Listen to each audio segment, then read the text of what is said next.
A Washington couple says they were falsely arrested by the Nevada Highway Patrol for stealing a collector car they actually own. The NHP has conceded 2 errors that led to the couple being removed from their car at gunpoint. It all began with confusion over a license plate, and it morphed into a harrowing experience for 2 senior citizens who found themselves looking down the barrel of a gun. The I-Team's Glenn Meek has the exclusive story of how one man was jailed for a crime he didn't commit and why he's suing the officers involved. Driver, remove your keys from the ignition and put them on the roof now. This was the beginning of a daylight nightmare for collector car owners Robin and Beverly Bruins of Washington State. When I turned and looked back and saw 3 gun barrels pointed at me, it obviously hit me like, whoa, what is going on here? Go ahead and lift the shirt up. No, lift the top of your collar. Robin Bruin says multiple officers were shouting commands he found conflicting or confusing. Okay, turn around slowly. Turn around slowly. Stop. Turn around. And I looked at him and said, are you talking to me? Yes, you. Turn around. You know, what's going on? Okay, get on your knees. Do you think this car is stolen or something? And he said, exactly right. And the car is going back to its rightful owner.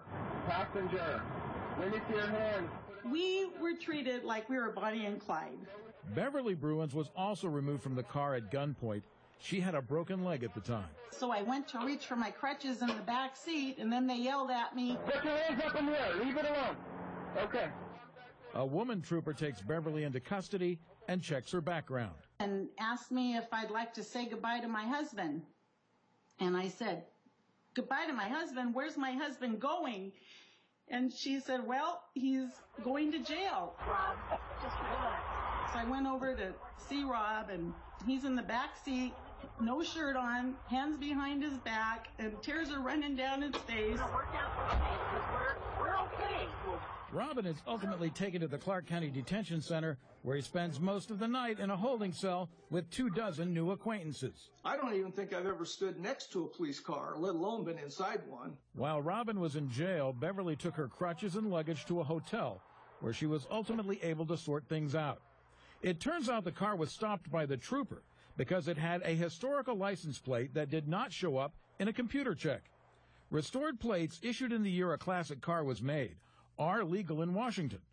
The registration, which the Bruins provided the trooper, shows the historical plate in a box called equipment number, but the actual plate number is in another box. The trooper did run this number, but he didn't include the plus sign, so it came back to the wrong vehicle. That's error number 1. 218. 2 came when the trooper radioed the correct VIN number of the car into dispatch, but the dispatcher entered the wrong number into the computer, and the erroneous number came back to a stolen car similar to the Bruins. The Bruins don't understand why officers didn't act on what appeared to be their own belief that the Bruins might be innocent victims. Is it a misunderstanding, or? It might be. I don't know. I tend to believe him. I mean, I'm going to run him first before I make a determination. If the guy comes back with possession of, history and stuff like that, of anything, if I find out he's lying to me, then that's different. But as of right now, I mean, he seems to be legit. I mean, he was on the phone, talked to his supervisor, talked to the other officers when they got there, talked to another officer when we got to the detention center, and they all agreed that I should be behind bars. And that is just incredible. Robin was not this, this car thief.